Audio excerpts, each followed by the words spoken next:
Discomfort हो रहे हैं जनरल नरवाने की बुक का वो जिस तरीके से कंटेस्ट उठाया गया रेफरेंस, क्या कहेंगे पूरी जो? बहुत अच्छा, मैं तो खुद था वहाँ पे, और जितना बढ़िया से राहुल गांधी ने शुरुआत की, जितना अच्छा से हमारे लीडर अपोजिशन अपनी बातों को रखने की कोशिश की सत्य के आधार पे और तथ्य के आधार पे।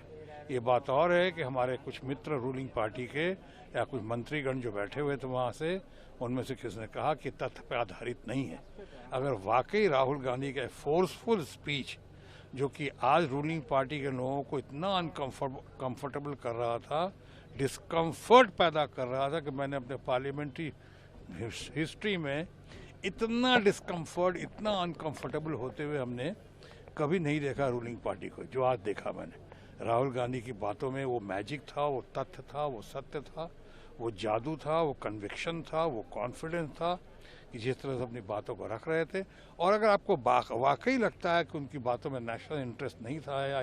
राष्ट्र के खिलाफ कुछ बोल रहे थे, जो नहीं बोल रहे थे, वो बिल्कुल नेशनल इंटरेस्ट में बात कर रहे थे, नेशनल सिक्योरिटी का मामला बता रहे थे। लेकिन जिस तरह से हमारे रूलिंग पार्टी के कुछ लोगों के साथ मिलकर डिस्कम्फर्ट या अनकंफर्टेबल फील कर रहे थे, तो मैं यही कह सकता हूं कि अगर उनको वाकई लगता है कि गलत बोल रहे थे तो सुनने के बाद कम से कम बोलने तो दिया जाता। सुनने के बाद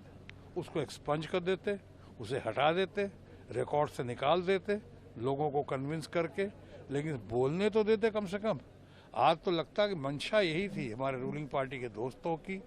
कि उसको किसी तरह बोलने नहीं दिया जाए, और नेशनल सिक्योरिटी का मामला आ रहा था। और एक चीज़ और देखी मैंने, जब चीन का नाम आ रहा था, चाइना का नाम आते ही ऐसा लग रहा था कि तमाम हमारे रूलिंग पार्टी के बहुत सारे लोगों को करंट लग जा रहा है। ये क्या बात है? आज नहीं बोलने, ये साफ दिखाई पड़ रहा था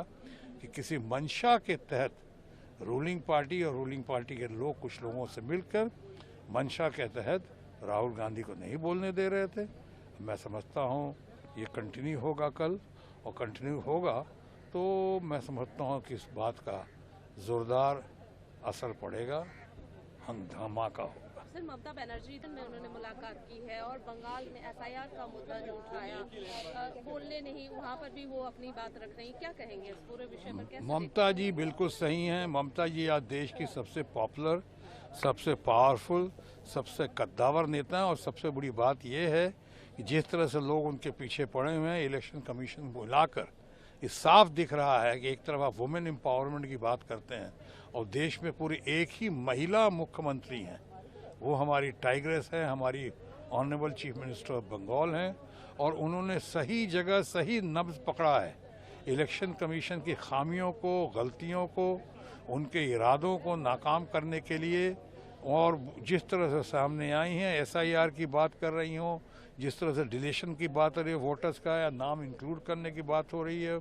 ये जैसे घुसपैठियों का बात हो रहा था, ये घुसपैठिया मिला नहीं, दिखाई नहीं पड़ा। ये जब आता है रूलिंग पार्टी के लोग इलेक्शन कमीशन के साथ मिलकर, कभी घुसपैठिए के बाद दिल्ली में उठा देते हैं,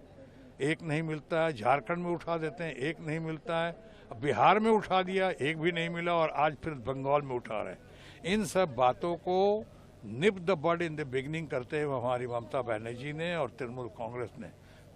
खासकर ममता बनर्जी के नेतृत्व में, उन बातों पे उन्होंने पकड़ लिया है, उन बातों को एकदम बेनकाब कर रही हैं वो, और मैं समझता हूँ बहुत सराहनीय, प्रशंसनीय है। हम तमाम लोगों का, सिर्फ तृणमूल कांग्रेस के लोगों का ही नहीं,